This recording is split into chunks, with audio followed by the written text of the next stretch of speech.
there are more than 230 million Muslims living in India, and our forefathers rejected the two-nation theory. Can Pakistan tell the world why are they shooting at the Iranian checkpost? Pakistani deep state, the Pakistani ISI, the Pakistani military, their aim and objective is to always create problems in India, to destabilize India in any way, whatever. And they have been sponsoring, they have been promoting, they have been training terrorists inside their own country.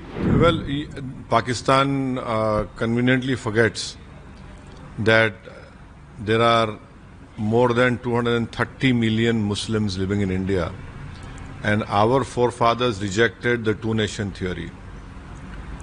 We rejected the two-nation theory proposed by Mr. Jinnah, and we accepted India as our country, and will continue to stay here. Pakistan wants to divide India on the lines of religion. It wants to create more friction between Indian Muslims and Hindus and other communities over here. And when Pakistan talks about two-nation theory, why is it that they are bombing Afghanistan border post? When they talk about two-nation theory, why are they bombing the Iranian border post? Why are they killing the Baluchis who are also Muslims? The Afghanis are Muslims. The Iranians are Muslims. The Baluchis are their own nationals who are Muslims. So it is the deep state of Pakistan which only uses Islam as a facade to cover up all their illegal activities, to cover up their promotion of terrorism. And this is what they have been doing it from last 75 years against India. Sir, Osama bin Laden was found in Pakistan. Why is the Western support not realize the true faces of Pakistan and continuing clear funds from the IMF? Osama bin Laden was found taking shelter in a military area, and he was given covert support. He was given all the support, all the help by the military establishment of Pakistan. It is for the Western world to realize that Pakistan is a failed state. It is high time that not only Western world but every senior nation in this world should rise up and ensure that the nuclear bombs which the Pakistans possess, that should be disarmed. They are a threat to the whole humankind. They have been using terrorism to destabilize India. 26/11 happened in Mumbai. The Indian investigating agencies went to Pakistan, gave them all the proof against the involvement of LET and how they were trained by the ISI and the Pakistan military. They didn't proceed. But once Pakistan was brought in the grey list of FATF, all those criminal trials started to proceed.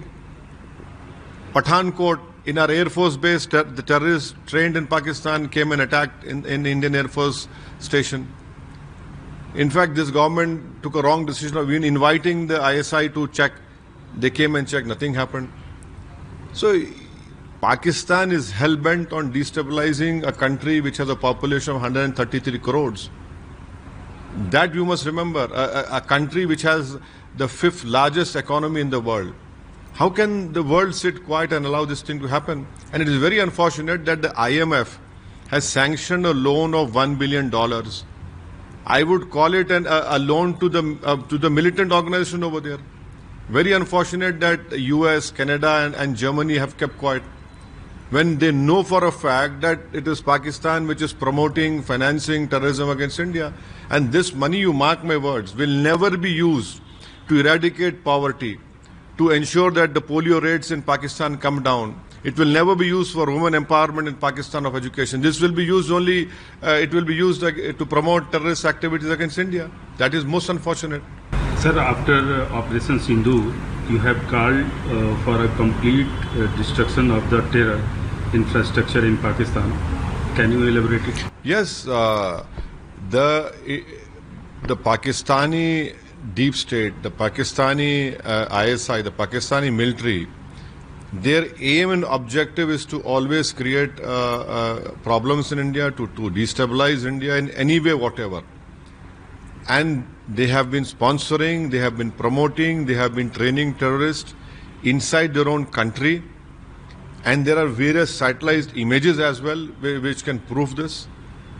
So it is high time that these terrorist camps, these terrorist organizations, despite they being banned by US, for example, for your viewers to understand, when India bombed in Bahawalpur, and a terrorist organization head office, which was a shelter to train people in arms, the terrorists who were killed over there, their last namaz, the janaza namaz, was performed by a person who is a designated terrorist in US, Hafiz Abdul Rauf. Why can't the world see this? And behind in that prayer, all Pakistani army people were standing, personnel were standing wearing army dress. So we as a country, how long can we take this? How long can we allow Pakistan to come inside our country and kill people? And the most unfortunate incident of Pahalgam, the world should realize and see that if tourists go there to have a good holiday, these terrorists who came from Pakistan, they separate the families, they separate women and children, and then they ask the male person whether they can recite the kalema.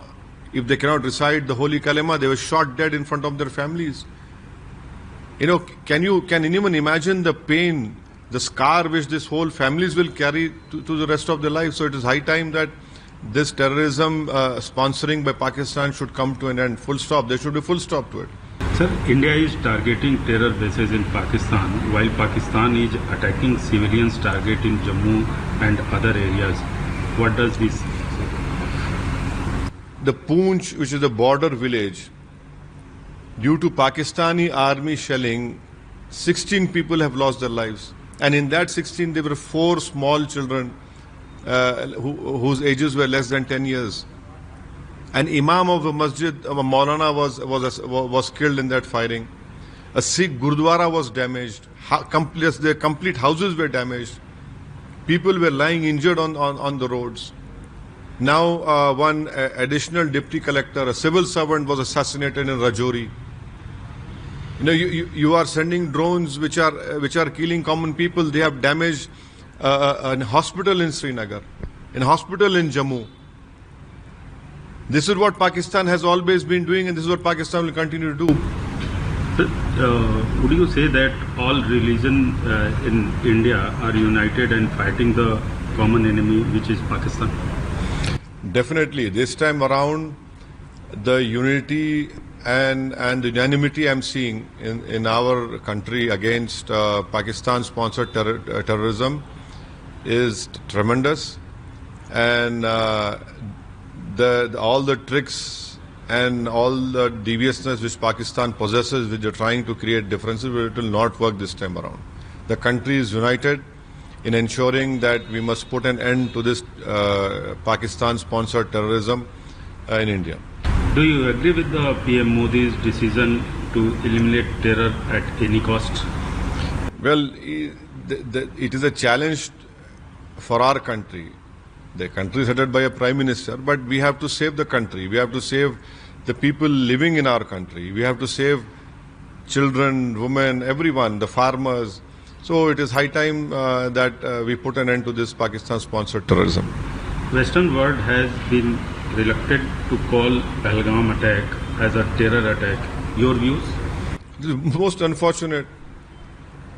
I mean, I'm perplexed, I'm shocked that how can you use words as militants or gunmen? These are people who came into India and they only shot people who were not Muslims. What would you call them? If a terrorist comes and asks you what is your religion, can you recite the holy kalima, which is an assertion of our faith, and they kill in the name of religion? So they are terrorists only. How can you have two rules?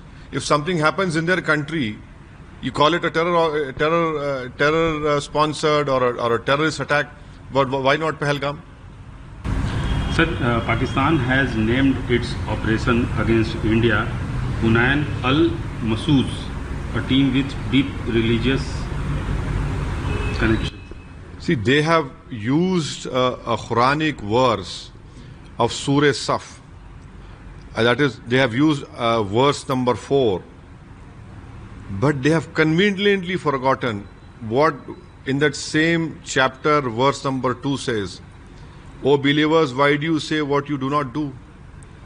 And then the verse which they have used in Quran, that is that you should unify and stand as a concrete structure. Can Pakistan tell the world why are they shooting at the Iranian checkpost? Why are they shooting at the Afghani checkpost? And why did they shoot the Bengalis in East Pakistan? Where was this word, Bunyan and Marsusan? Have they forgotten what they did in Bangladesh? Have they forgotten what they are doing to the Baluchis? Don't they remember Bunyan and Marsusan when you are shooting your own Baluchis over there? So it is really despicable that you use a verse of Quran of a particular chapter and you forget when Allah is saying how despicable it is the sight of Allah that you say what you do not do. This in itself is a clear proof of the hypocrisy which is practiced by the Pakistani army.